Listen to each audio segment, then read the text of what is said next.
नमस्कार दोस्तों, एक बार फिर से आप सभी का स्वागत है आपके अपने यूट्यूब चैनल जॉब सीकर्स में। तो आज के इस वीडियो में हम लोग बात करने वाले हैं इफ़को मतलब कि Indian farmer fertiliser cooperative limited की तरफ से जो अप्रेंटिसशिप का फॉर्म अभी आउट हुआ है उसके बारे में। तो इस वीडियो में हम लोग पूरे डिटेल में बात करेंगे कि कौन कौन से इंपॉर्टेंट पॉइंट है इस नोटिफिकेशन में जो हमें ध्यान में रखनी है फॉर्म को अप्लाई करने से पहले।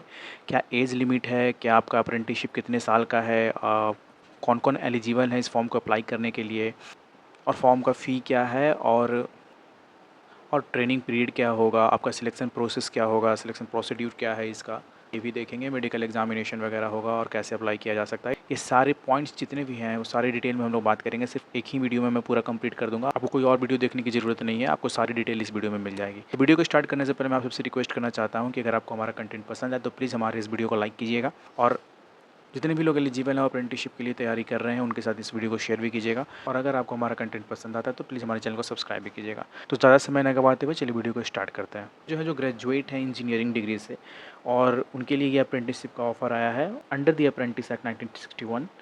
तो इसमें जो है क्वालिफिकेशन है, एक तो आपका 4 ईयर का बैचलर डिग्री होना चाहिए, बैचलर ऑफ इंजीनियरिंग डिग्री किसी भी इंस्टीट्यूट यूनिवर्सिटी से जो कि यूजीसी और एआईसीटीसी अप्रूव्ड है। टोटल 5 ऐसे डिसिप्लिन है हिस्ट्री में जो अगर आपने इससे ग्रेजुएशन कर रखा है तो आप इस फॉर्म को भरने के लिए एलिजिबल हैं। एक तो आपका केमिकल इंजीनियरिंग होना चाहिए बैकग्राउंड, या फिर मैकेनिकल इंजीनियरिंग, या फिर इलेक्ट्रिकल इंजीनियरिंग, या फिर इंस्ट्रूमेंटेशन या इलेक्ट्रॉनिक्स, या फिर सिविल इंजीनियरिंग होना चाहिए। अगर इन 5 डिसिप्लिन से आपने ग्रेजुएशन कर रखा है बैचलर ऑफ इंजीनियरिंग डिग्री के लिए तो आप इस फॉर्म को जो है अप्रेंटिसशिप का जो फॉर्म है इसको भरने के लिए आप एलिजिबल हैं। उसके अलावा यहाँ पे देखा जाए तो जनरल ओबीसी कैंडिडेट के लिए मिनिमम एग्रीगेट यहाँ पे जो रखा गया है वो 60% रखा गया है, और एससी एसटी कैंडिडेट के लिए 55% जो है मार्क्स आपका रखा गया है इस फॉर्म को भरने के लिए। और वैसे कैंडिडेट जिनका मार्क्स सीजीपीए में है वो जो इस यूनिवर्सिटी जिस यूनिवर्सिटी इंस्टीट्यूट से उन्होंने पास आउट किया है, तो जो वहाँ पे क्राइटेरिया रखा गया है सीजीपीए से परसेंटेज को कन्वर्ट करने का, तो आपको परसेंटेज में कन्वर्ट करके आपको देखना है कि ये आप इस थ्रेशोल्ड के बीच में आते हैं कि नहीं। मतलब अगर जनरल कैटेगरी या ओबीसी कैटेगरी के तो 60% के ऊपर आपका मार्क्स होना चाहिए, और अगर आप एससी एसटी कैटेगरी के हैं तो आपका मार्क्स जो 55% से ऊपर होना चाहिए। पॉइंट नंबर 3 यहाँ पे देखिएगा, तो वैसे कैंडिडेट जो 2021 के बाद पास आउट हुए हैं वही सिर्फ इस फॉर्म को भरने के लिए एलिजिबल हैं, और वो भी कैंडिडेट जो भी अपेयरिंग है लेकिन उनका रिजल्ट अगस्त 2024 में आ जाता है, ठीक है, तो वो भी कैंडिडेट जो है इस अप्रेंटिसशिप को फॉर्म को भरने के लिए एलिजिबल है। यहाँ पे जो पॉइंट नंबर 4 है वो एक मोस्ट इंपॉर्टेंट पॉइंट है, क्योंकि वैसे कैंडिडेट जो कि अप्रेंटिसशिप का ट्रेनिंग पहले कर चुके हैं, या वैसे कैंडिडेट जिसके पास जॉब एक्सपीरियंस है 1 साल से ज़्यादा का, तो वो कैंडिडेट जो है वो एलिजिबल नहीं है इस फॉर्म को भरने के लिए।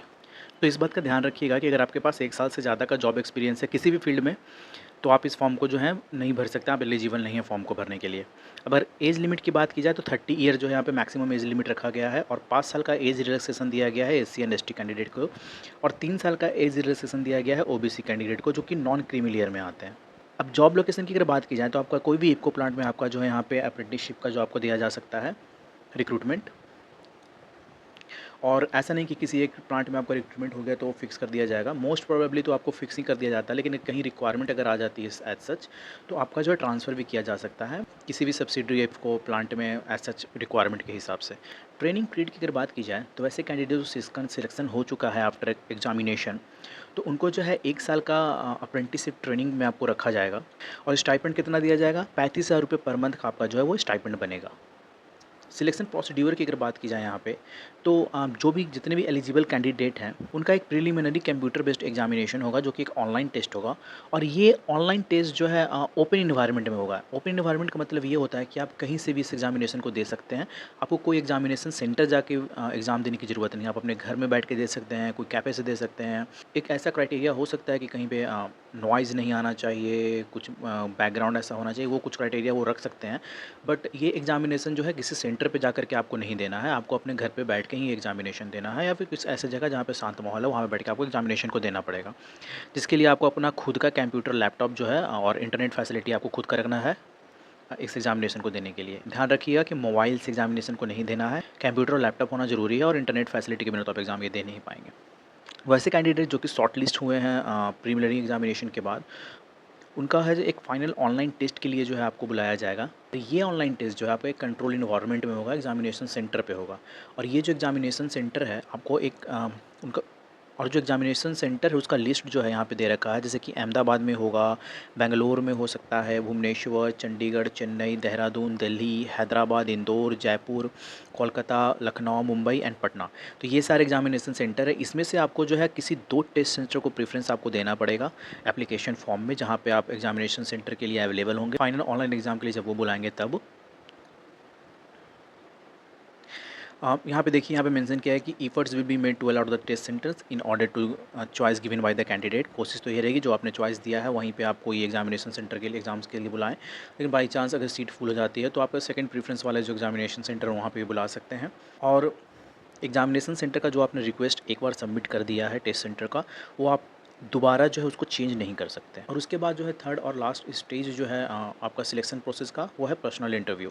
ठीक है, वो सारे कैंडिडेट जो कि फाइनल ऑनलाइन एग्जामिनेशंस में जो है वो सिलेक्ट कर दिए गए हैं, उनको एक पर्सनल इंटरव्यू के लिए बुलाया जाएगा।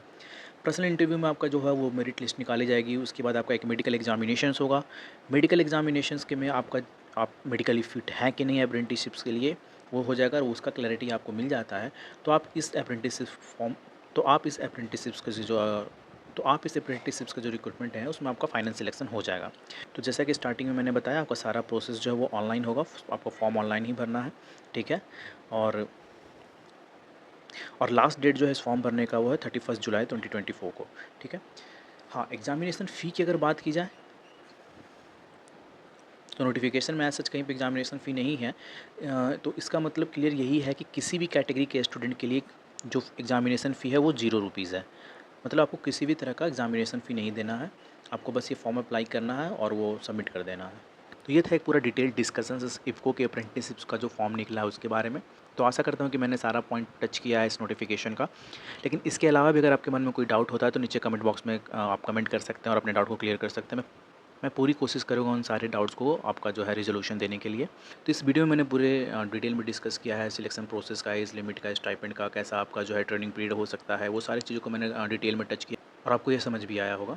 तो अगर आपको हमारा ये वीडियो पसंद आता है तो प्लीज़ हमारे वीडियो को लाइक कीजिएगा। जो भी लोग इस फॉर्म को भरने के लिए एलिजिबल हैं उनके साथ इस वीडियो को शेयर कीजिएगा। और अगर आपको ये कंटेंट और इसके अलावा इस तरह के सारे आगे भी जॉब वैकेंसीज जो निकलती हैं उनके बारे में जानना है तो हमारे चैनल को सब्सक्राइब भी कीजिएगा। इस तरह कंटेंट हम बनाते रहते हैं। तो आज की वीडियो में बस इतना ही, मिलते हैं फिर किसी और वीडियो में। जय हिंद, वंदे मातरम।